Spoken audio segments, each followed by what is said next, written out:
Johnny, are Good. you in a home movie theater? Yeah, my basement, yeah.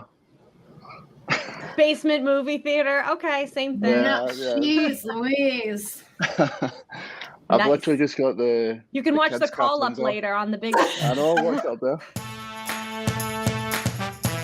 What is up, everybody? Welcome on into the Call Up. I'm Susanna Collins alongside my best friend, Jillian Sakovic. Wow, another great weekend of MLS action. Woo! Back at it, doing her thing in Atlanta. So we're going to check in with her on that. But we have such an amazing episode, you guys. Johnny Russell of Sporting Kansas City joins us. And this is a guy we always say we've wanted him on the pod forever, but we truly have. Johnny is one of the, he's just such an interesting guy, and he's so lovely. He's so sweet, but his on-field persona against his actual persona could not be more different. It's two entirely different people. And so we get kind of a sense of who Johnny Russell is off the pitch, which is a really great guy, to be honest, Jill. Not surprising. You get the feeling he's a family man. Yep. He's a loyal teammate. He likes a little tequila. He likes his tequila. And he's a heck of an athlete. Yeah. It's honestly the perfect package. Check. Yeah. And he gave us the most endearing answer. Johnny, we've wanted to have you on for so long. He's like, you just had to ask. She's like, why didn't you just ask? And I was like, you are so sweet. But Susanna Collins, I have to be really honest with you right now. What? I have the absolute biggest MLS hangover I have maybe ever had in my entire life. And you know what? I want to paint it in a really good way. We used to say this so much when our pod first started 2 seasons ago, when we were traveling and all, I have a hangover. This one hit me like a ton of bricks, but kind of like the best hangover when you had a really great night and you wake up and you're like, oh, I don't feel so good. But 20 seconds later, the good memories flood in and you're like, hey, you know what? I'm okay with this hangover. Yeah, totally worth it. All the MLS action and then getting back at it at Atlanta United. Atlanta United had their first game on this weekend on Bally Sports, what used to be Fox Sports South, but has since been rebranded. And we said goodbye to a dear friend in Dan Gargan, a former analyst, and welcomed in a new best friend in Mo Adu. Love Mo. Mo. If I was with you, I'd be giving you some. I'm sipping on coconut water today. Oh, good for you. That's very healthy. I'm still on my coffee train because apparently the electrolytes. There is not enough caffeine, literally, in the world for me these days. But listen, each to his own. Cheers. But yes, Jill, so great to see you back. Doing your thing in Atlanta. What a game too. It was just, that goal from Barco was just bananas. So much fun. Also the first win of the Gabrielle Heinze MLS era. Yes, and on that note, we have to give some love to Austin FC.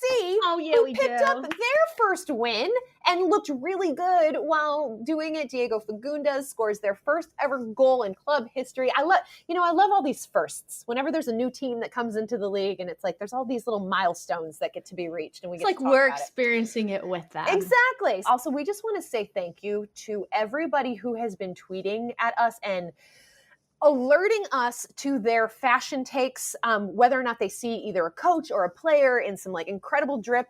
You guys have been tagging us, and it literally warms my heart. It does. Because we have eyes and ears pretty much across everywhere. North America. And it's so good. It is. It's you guys we're all working together. And it also, Jill, it just sort of cements our status as the official MLS fashion police. This is what I love about it. So keep doing it, everybody, because it's so much fun. We had tweeted out from our Call Up Twitter account a picture of Josh Wolf, Austin's head coach, versus Gerhard Stuber, who they had very similar outfits. It was Twinsies. They had the navy blue sweater with the white shirt underneath, and it was who wore it best. And you guys have just been getting after it. For the record, I believe Josh Wolf won that battle, but Gerhard, keep bringing it. There's room. There's room for you. No offense, Gerhard. Don't be mad. This is all for you, girlfriend. I just want to make you proud. Here for so many things with Josef Martinez because The guy got the most minutes he's had, yes, 20 plus minutes off the bench. And I can say, as someone who's been around the team for quite some time now, I feel like we're watching his evolution. And it might not be him on the field, which is good. It's coming, right? We know that's coming, but Of it's course. like, it kills him to be sitting on the bench to start Yeah. the games, but he's working his way back, and it's going to be really soon. Barco scores that banger. He runs over to Josef Martinez. They connect. Like, this is Josef's team now. Even if he's not on the pitch, it's Josef's team. Yep. Post game, he comes over in the best mood and does an interview with us in literally perfect English. I love it. And he's funny. He's holding me accountable for something I told him 2 years ago in Cincinnati, that I'm supposed to now be doing my interviews in Spanish. But Fair. I didn't know he'd hold me accountable. But the big thing is, and my mom said it, which is adorable. She's like, does Josef, like, why the pink hair though? Doesn't he make himself more of a target? Like, can't you see him? Like, if you're trying to defend in the box, like, I was like, Mom, that's actually a really good point. Like, you know what Josef looks like, but it's like, if it's the chaos of a corner kick and you got to mark Josef, like, he's made it pretty easy because the guy's got bright pink hair. Yeah. Do you want to know why? Why? Also, did you think it was an Instagram filter when he first put it up? No, I didn't. You no, knew. because I've seen he's done all sorts of shades. So Okay. I knew Props. that he was like committed. Yes. I was 50-50. So we asked him, I'm like, we got to find out. And his answer was porque quiero, which just means because I want to. Because I want to. And I'm like, that is the most Josef answer on the planet. So for all of you out there wondering why Josef has pink hair, because he wants to. And you know what I thought to myself? Susanna Collins is going to be so proud of me because I am getting the hair scoops. I am so proud of you. That makes me so happy because listen, Josef is one of those guys that keeps us on our toes with his hairstyles, and getting that inside scoop is very valuable information to this pod and to me personally. So thank you. Josef is just, it's all good things ahead for Josef. And I am just, it made me happy. He's used the word nervous a lot in the last few months because you're nervous about getting like re-injured, like you're scarred. Yeah. You're also nervous about, am I going to be who I was? And he's used the word nervous a lot. And just to see that raw Josef vibe and the confidence though that is coming back. And I think we are in for a really beautiful, poetic year. RSL taking on Minnesota United over the weekend at Minnesota. This was a very it was just like a chippy match, Spicy game. Yeah, exactly. So RSL ends up winning this one. At the end of the game, RSL goalkeeper David Ochoa. Now, at first glance, it didn't look like it was like this aggressive kick, but he basically kicked the ball into the stands where all the Minnesota United supporters were standing and obviously cheering on their team. Now, they had been kind of chirping at him all game because there was some, they think maybe perhaps he was milking a few moments, that kind of thing, whatever. So he kicks the ball. A melee breaks loose, okay? So, like, players are starting to shove each other. Adrian Heath is yelling at him, and they're all getting involved. So, post-game interview, Adrian Heath, who we know and love, who is also just, he's a guy that I feel like he's an instigator. He just likes to. You're right. He does, yeah. A little bit. He addresses the situation and basically says that, I don't know why this guy felt like he had to do it. Also, he's just not very good. Like, he just straight up said he didn't think David Ochoa was a very good goalkeeper, which I like. So I was like, salty Adrian Heath, like, how do you feel about it? I'm here for it because I don't know. I just feel like this gives us such a fun narrative throughout the season. Because last year, it was Adrian Heath, like, us against the world. We're the underdogs, blah, blah, blah. He, really is not hugely, he's not a big fan of MLSsoccer.com pundits, except for us. But, he just, that perpetual chip on his shoulder. I feel like whenever Adrian Heath has a chip on his shoulder, it just makes for good conversation. So Ochoa got some heat for, bad sportsmanship. Yeah. Those being a little sour, those kinds of things. Yeah. But you know what? I agree with you. I didn't think you were going to go that route. I am so here for Ochoa. He bombed the ball, like moon rocketed it into the air. As long as it didn't hurt anybody. Yeah, exactly. that type of behavior and Mhm. Adrian Heath getting in there. You know what, guys, in MLS? Put your big boy pants on. Like, these are the moments, the heroes and the villains and the spice. Mhm. Like, you look back to like Michael Jordan NBA days. Oh. Like, guys, you're fine. And this Yeah. is awesome. As long as, again, no one gets hurt. Come on. I gotta be, like a you little want to be a spice. big boy? You got to put your big boy pants on, guys. We're trying to, MLS is on the way up. And when the spice that comes with it. Exactly. You're okay. I like it when things You're get all a little heated. Yeah, everything is fine. But You're good. yeah, but let's be honest. Salty Adrian Heath is a Woo-hoo. lot of fun. It's a lot Keep of fun. going. Yeah. A lot of fun. On the topic of Minnesota, Jillian Sakovits. The Vikings are coming on the podcast. Darn it. No. Oh, so close. We can work on that though. Okay. But this, okay. Obviously, we are Not doing the bad. Here for This segment. It has warmed my heart the way Here for This has kind of become a little catchphrase for our like MLS people in our circles. I hear people saying it all the time and I'm like, oh, and I let, kind of like, not that we created it, but like, I feel like we moved it forward in the vernacular. So Sam Solberg, who is a member of the Dark Clouds, she might even be president. She's like very involved in the supporters group with Minnesota United, tweeted out this picture of her at the match. And she's holding up a scarf. It's like a picture of her from behind. And she's holding up a scarf.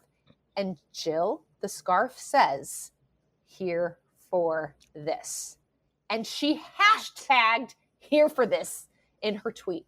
And I was like, Are we is this sponsored us? and we didn't I know. know? I was like, wait, is this inspired by us? Sam's also a Is very this, loyal fan of the call. She is. But we need more detail. Like Yes. I want to believe. I just want to believe that this somehow comes back to the call up. Like we were somehow responsible for this amazing. And it's a cool looking scarf too. Like I was like, oh Sam, my God, give us the good how deeds. do we get one? But also can lie to us. Just tell us that it was completely inspired by this podcast. And are you here for Minnesota United? Like, we want the backstory. And here's the thing, like, we'll take what we can get just to see a term in a segment on our pod, even if it has nothing to do with it. It just makes my week. Here for this. It's this. All right, time now for our AT&T 5G call to the field, a guy who is so much fun to watch and so much fun to talk to, the captain of Sporting Kansas City, our favorite Scotsman as well, Johnny Russell. Yay! Thanks, guys. Okay, so we got to see you make your debut as primary captain for Sporting Kansas City on Friday night at standing ovation, of course, from the crowd. What did that mean for you? And I had heard it was a private conversation between you and Peter Vermes during preseason. So can you kind of tell us what that private conversation was about too? It was actually, so it was in the period, where we came back for the sort of individual workouts, and it's when we just got back to, it was maybe our first or second day where we could practice as a team again. And we had just finished a run. But before the run, he was like, "I need to speak to you after it." So I was like, "Oh, come on, man. I don't need this. Don't need it." He's you know what he's like. He's very serious. He's very serious when it comes up. So he just said that and nothing else. I was like, I can talk now. He's like, no, do your run. And then I was like, right. So I was running, thinking about it. I was like, what could this be? And then he pulled me aside, just spoke to me about a couple of things, and then said that he wanted me to continue the way last season ended, because obviously Bees was injured towards the end of the season, so I had sort of taken over as sort of interim captain, and he just said that he wanted me to continue that. He felt that I grew into the role and it was something that the team needed, and he felt that I needed as well. So I mean, that was massive for me. It was amazing doing it last year. And like coming back this year, the guys were making jokes about it and stuff, but I genuinely thought it would have been maybe Zusi or Roger, like one of the more experienced guys here who have been here for a while. So no, it was I mean, anytime I've spoke about it, it's a massive honour to be captain, but to be actually named the team captain was a massive thing for me as well.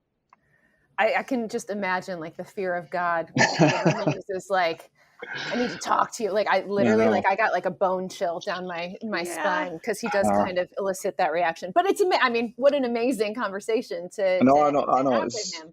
I know it's amazing. I mean, me and him have got a great relationship anyway. So I think if it was anything pretty serious, he would have gave me the heads up. So So why do you think Peter entrusted you with that role? What kind of, what sort of leadership skills do you think you possess that makes you a good fit to be the captain, especially taking over for a guy like Bees, yeah, who had been there for so many years? It's kind of like, oh man, big shoes to fill.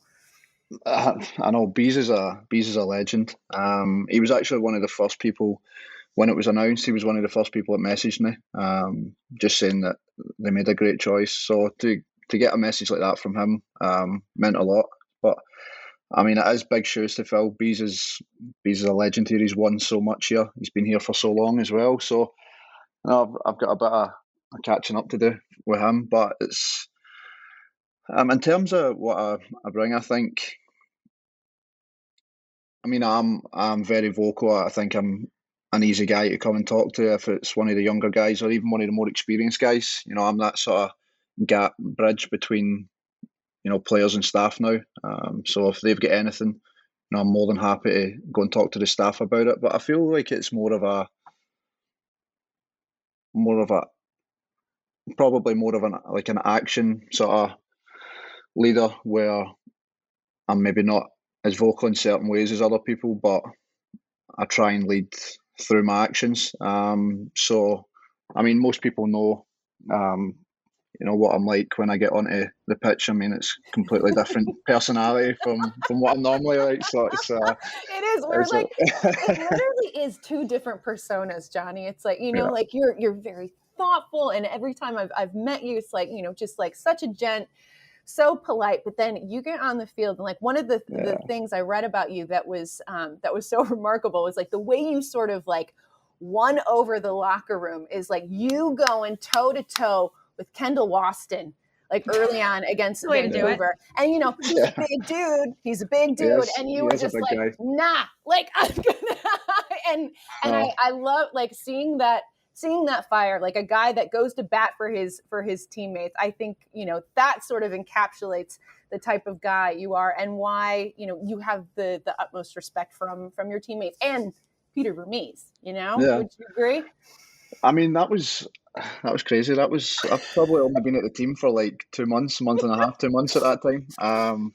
But that's a big thing for me. I don't like that when, I mean, you can feel what you want about the tackle or whatever, but I mean, you don't know what the guy's done, what kind of injury it is. He could have done his knee, rolled his Mhm. ankle. You don't know. So when people lean over, like guys on the ground, I've got no time for that. So it just happened to be Waston, biggest guy, but you always pick your biggest guy anyway, go for him. So no, it was. I think most people knew, that I would go to bat for my team, but I think Yeah. that sort of confirmed it that I'm any situation, then I'm there for any of my teammates, and I mean they know that. So Johnny, let's talk about this season, a win and a draw in Sporting Kansas City's first 2 matches. Decent start. It's crazy. When I heard last night watching the LA Galaxy game, there's only one team in MLS that has 2 wins. So it's like, it's open. no, Who no. Yeah. wants to take it and be right behind them? Give us the scouting report on this year's Sporting Kansas City. I think we're looking good. Obviously, we lost a few guys, sort of key members of the team during the off season, but I feel like the guys we've brought in have stepped in really well. It's early days, but I think Remy's looked extremely comfortable. I mean, we've got Daniel. Looks like Daniel's back to his old self after having a bit of a for him, a bit of a down season, a bit of a Yeah. poor season by the standards that he's set himself. So having him back in that sort of form is massive for us. I mean, he's with 3 goals he's scored and set up one. Busio stepping up the way he came back for pre-season. Something's changed. And Busio, I don't know if it's his mindset or whatever it is, whatever he's changed in the off season. He's came back, and you could tell right away. When we first started training pre-season that he looked different, and then Izzy as well. Having to come in and replace someone like Bees, I think he's done very well. So I mean, it is early days. You don't really know until, you know, maybe 10 games into your season how you're going to look. But to go to New York and get the result, especially after going down a Yeah. goal, that was a good result for us. And then even the Orlando game, we didn't play well. We know that.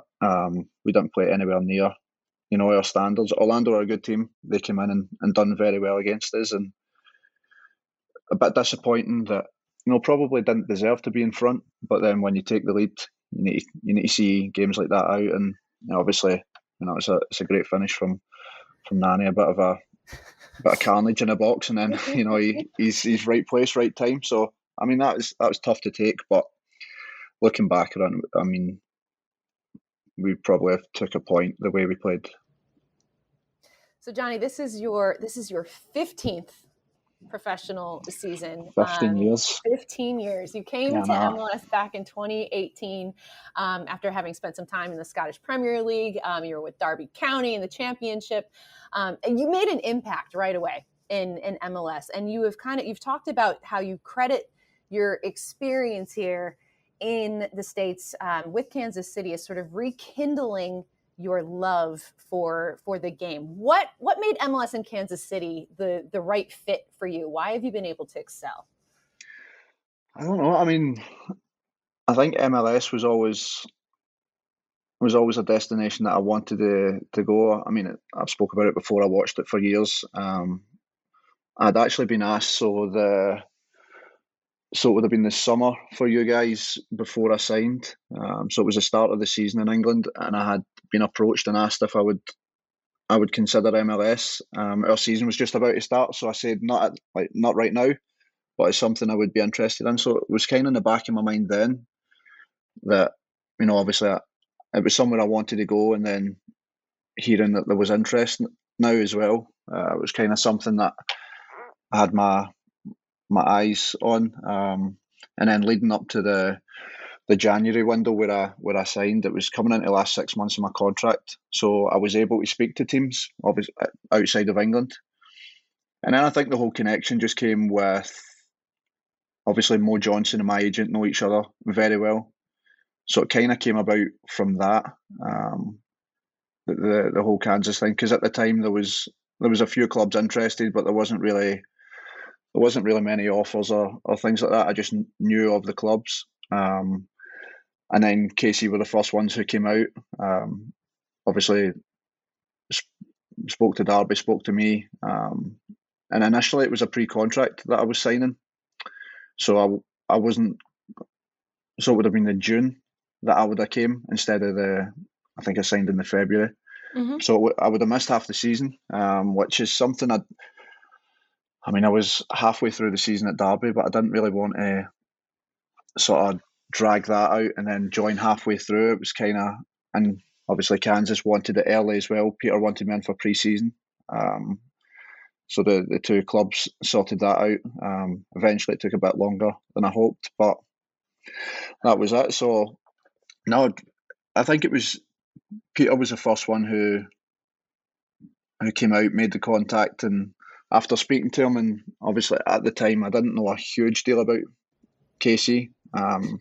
So after I spoke to him, I could then go and watch some of their stuff, and it was a system and a formation that I was so used to at Derby, which, like, coming from England, people were looking at it as if like, you know what their perception is of the MLS. So when I was doing it, I wanted to make sure I was picking the right team where I was going, and I was at a team who was challenging, who had a history of winning. I didn't want people to look at it as if I was going there for whatever reason they thought. So I feel like I made the right choice. Peter, I spoke to him a lot leading up to it. He phoned me quite a few times and spoke to him for an hour, 30 minutes at a time, and spoke to him quite a few times on the phone. So after speaking to him, hearing about the setup and stuff, I feel it was an easy choice to come here. Do you feel like you got the impression of the true Peter Vermes over the phone, or No. did that come in person? That came in person. I mean, Okay. he's a talkative guy. Once you get him going, like he will talk. So that's why we were on the phone for so long. But it wasn't just about Casey. We spoke about a lot of things, and he'd obviously speaking to Mo, and he'd obviously done his homework as well. He knew a lot of things about me, sort of outside as well. So that's good that he takes that sort of interest as well. But no, I don't think you get the full experience until you actually meet him. I gotta just follow up on that real quick. What do you like most about living in the States, Johnny? What's the one thing you like the most, and what do you miss the most about home? Obviously my family. I miss my family back home, but probably the food. I miss the food back home. Yeah, You miss the food. Okay. yeah, I miss the food back home. It's more sort of food that isn't great for you, but it's what I've sort of grown up on. I miss that a little bit. And then what I like about the States, I love the States anyway. It's always somewhere I came on vacation when it was my off season. So it was always somewhere I loved. But I think never just getting to Kansas travel. City? You never Nah, have never. Kansas City? I never been. I was more sort of east. I stayed east, and then I'm I just made kidding. a couple of trips to Vegas in there as well. So no, it was.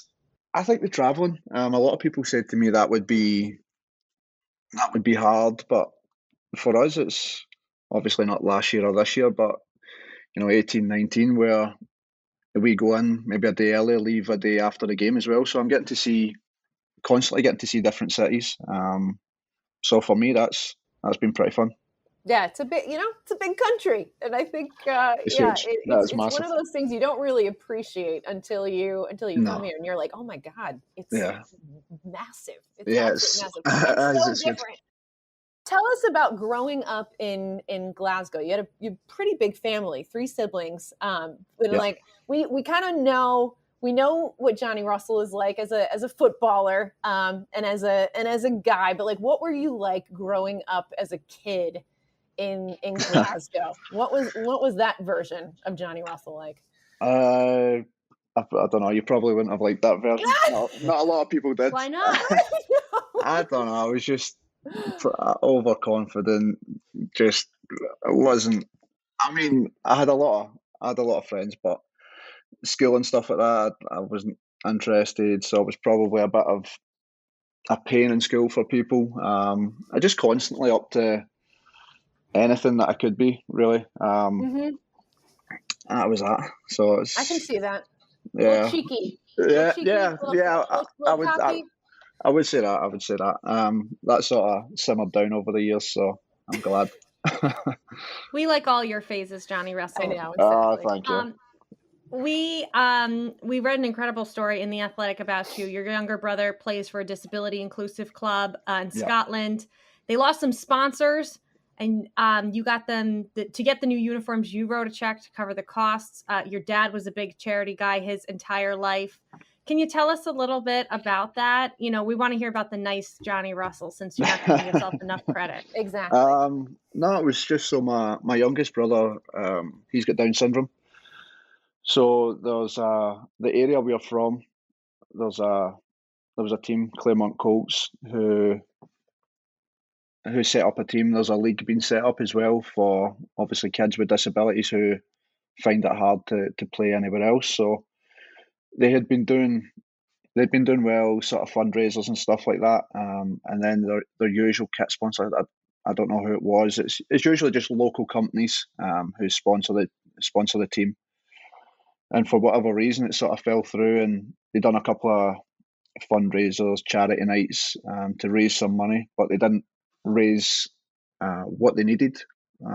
So obviously, I didn't really have any idea about it to begin with. It wasn't until I was speaking to my mum about it, and she had said that it didn't look like they were going to be able to get like new strips or new tracksuits to travel in.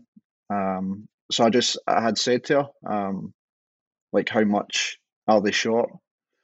And obviously she told me, and I said, well, if like the woman who ran it didn't mind, then like I would do it.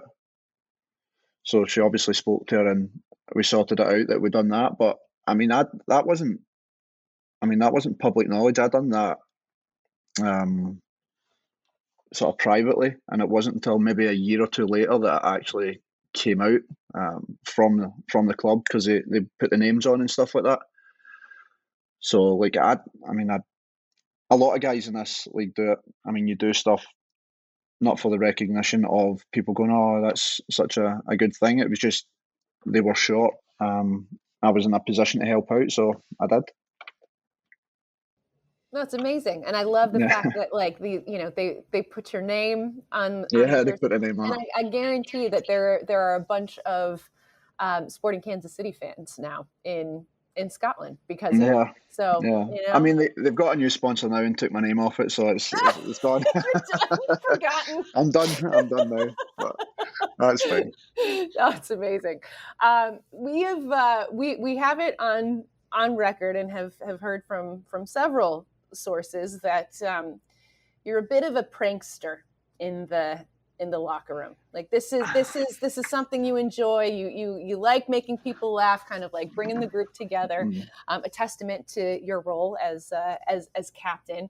I read an incredible story about a prank you did, particularly on Daniel Salloi, who I imagine is the probably a nipples. really great guy to prank because like he's just the cutting of the shirts with the perfect nipples. strategically Yeah. placed. Yeah. Can we say nipples? That was on a his podcast? fault. I don't know. Yeah, we can. I've already said it, so it's. But when you think back, like what's the best prank that you've ever played, and have you ever been pranked like really badly, Ooh, where you were good like, one. oh man, like can't believe that happened? I don't know if I mean, I think my pranks have sort of calmed down since I've been in KC. I haven't really. No. Like I like to have fun. I like to keep people on their toes. Like I like getting a group together and make sure everyone's involved. I mean, I feel that I've played for so long. When I was growing up, there was a lot of guys I played with who were like that, and you can see how much it brings the team together, especially when things aren't going well. I mean, it's easy when things are going well. But it's when things aren't going well you kind of need to. Daniel actually attacked me the other day for no reason. He cut so I don't know if it was retaliation for that, because he actually just spoke about it on a podcast, but he cut my boxers the other day. So I've still to get him back for that one. So that's just reminded me. But no, the one with Daniel as well, that was. He says that there's no such thing as an unprovoked attack on me, but he put, the icy hot that people use in injury. So he put that in my boxers. I don't know why he keeps going for my boxers. This is a trend now. But he put that in my boxers. Oh man! And he done it to Zeus as well. So me and Zeus were speaking about how we could get him back. And that was how the T-shirt thing came about. We were just about to travel. I don't know where, but we were literally just about to leave for the flight, and he got a brand new top. And I thought, this is perfect. So I perfect cut them out. But he lost it. He was not happy at that. He was not happy.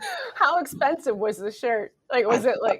I think it was kind of expensive. Yeah, he like splurged. It wasn't like it wasn't like overly expensive. It wasn't but it was. I think it was an expensive top. He was happy with the top.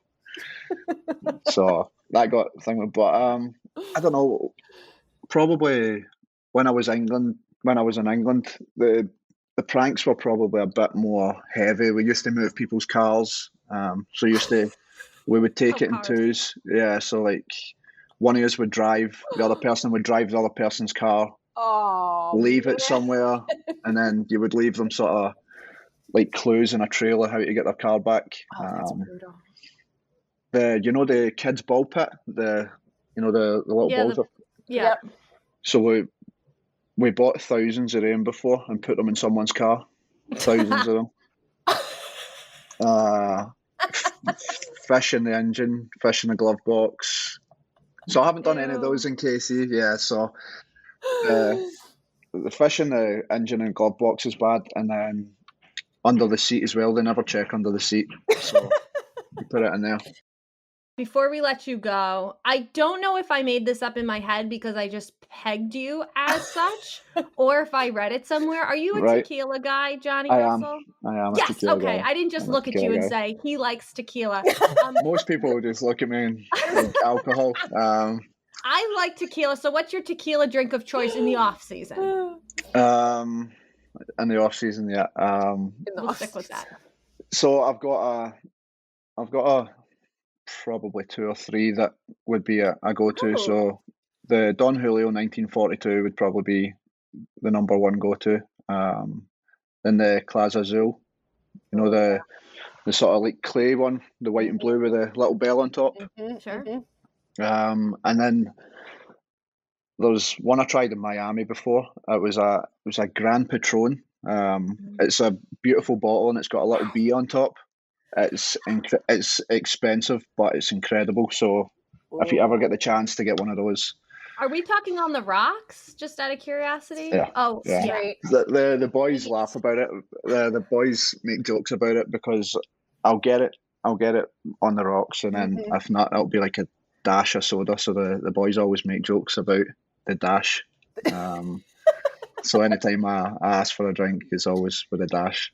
Does the Scottish accent get stronger with the more tequila that you drink? Do yeah. you kind of find yourself like falling back into like the like real heavy accent? Because I find that with a lot of my English friends. I'm like, whoa, like Yeah. I need subtitles because I can't understand you after a night. Yeah, so probably if I'm drinking, if I'm speaking to people from back home, or if I'm around my friends when I go back home, my accent gets a lot stronger. Daniel actually came to New York in 19. We played New York on the Friday night and we didn't play to the following Sunday. So we had like 3 days off. So like 6 of my friends came over for the game and spent the weekend in New York. And Daniel came with a few of his friends, and we came back and he was just speaking to the rest of the guys in the team, and he was like, yeah, like Johnny's friends don't speak English. Like, I don't know what that is they speak, but it isn't English. But he's picked up a few words. He keeps in contact with a few of my friends after that, and he's picked up a few words from me and my Scottish friends. So that's always funny to hear when he uses them. I don't want to embarrass Danny, but like, I would say he kind of sounds like you're his, like he aspires to be like you, Johnny Russell. No, I I'm wouldn't. kind I of wouldn't picking say, up on that. I wouldn't say that. But he's definitely sort of He's like your little some bro. some of the jokes he makes now and some of the words he uses. I think it's definitely rubbed off on him a little bit, which is pleasing, to be honest. Real quick, I just saw your wife walk by with one of your kiddos, with your son, dad of 2. We saw this adorable. There was a video that they played on Fox with you and your daughter, and you kind of like nutmegged your daughter. Number one, I tried to, but the ball's too big. So rude. She's like so little, but I know. How cool is it for you, like, to be able to share those moments, especially as your kids? I know you, your son's still really young, but as your daughter gets a little older and she starts to understand that dad's a professional soccer player, like, what are those moments like for you? Amazing. I mean, that was always a sort of like dream for me to have kids see me play. So to obviously have my daughter's 4 now, so she understands a lot more, and then my son's 1. So I mean, I haven't really had those sort of opportunities with my son yet. Our games are so late that I don't really want to think. We've got an early one in a couple of weeks, so that'll be one of the first ones he comes to. He's been to a couple before, but now he's a bit more aware. This will be like the first one he's came to. So I mean, those moments, I mean, they're the best. There's nothing compares to anything like that. And I mean, I was trying to meg her, but the ball's too big. Her legs are so small, you can't get a. I tried, but it didn't happen. I saw that. I was like, "Oh, that's harsh, man!" Like, no, but she stopped it. She got away. She did. She's got some skills. I know she's quick as well. She's quick. But they're both righties. I need to try and change that. Get them on the left foot. Good soccer pedigree. Well, there. Johnny Russell, we'll have it. I don't know, like a tequila tasting episode next time we're recording in Kansas I'll join. City. Not a problem. We would appreciate your Yeah. attendance there. So thank Yep, you very yep. much. Write Problem at all. down that last bottle that you mentioned. Johnny Russell, best of luck this season. Thanks so much for coming on. What's on tap? Well, I'll tell you what's on tap. Last week, MLS announced greener goals initiatives for 2021. So such a great initiative. MLS always gets really involved. They are committed to addressing its environmental impact and creating more sustainable communities. Initiatives include planting 27,000 trees, Jill. That's 1,000 trees for each club to balance carbon emissions associated with league and club travel. And to find out more about Major League Soccer's commitment to greening our game and how you can get involved, just head on over to mlssoccer.com. It's always fun. Heck yes. Save the earth, people. And tune in next week because I have to tell you, El Trafico is on the horizon, people. And we are going to talk all things El Trafico. I'll tell you, those Chicharito interviews have become some must-see TV. Talk about the Oscars. Good. So Chicharito. Good. Forget the Oscars. Forget the Oscars. Those the were guy boring. is like poetic. Oh, it's beautiful. Anyway, I just pumped it up. We're not having Chicharito on, but we're having the Chicharito of the MLS broadcast world on in Max Brados, voice of LAFC. So we've got the Galaxy side covered between Susanna Collins and I. Will have Max Brados. The guy knows LA more than anyone. So he's like Mr. LA. It's going to be great. He's the mayor. He knows a thing or two about that rivalry. We need to get Chicharito on. I feel like Chicharito would love our podcast. And have you seen his interviews? They're I know. I'm like we need to have a conversation with him. I feel like he's been so open and honest in these post-game interviews, and you and I we could pull out even more from Chicha. Let's take something that we learned today from Johnny Russell. Yes. Just ask. Just ask. So I think we just got to slide into Chicharito's DMs. LA Galaxy, don't be mad at us. Don't be mad at us. We apologize. Exactly. Apologize in advance. But please make him available to the call up. That would be We swear we won't DM him on Instagram. I know, we won't. Oh, guys, thank you so much for listening, for watching. We love ya. We'll see you soon. What's up, everybody? It is Susanna Collins and Jillian Sakovitz, co-hosts of The Call Up. And if you want more Call Up action, hit like and subscribe right here on YouTube, right there. And also make sure that you download every episode of The Call Up every single Tuesday at 5 o'clock Eastern Time or anywhere that you get your podcasts. And while you're here, why not check out some of these other videos as well?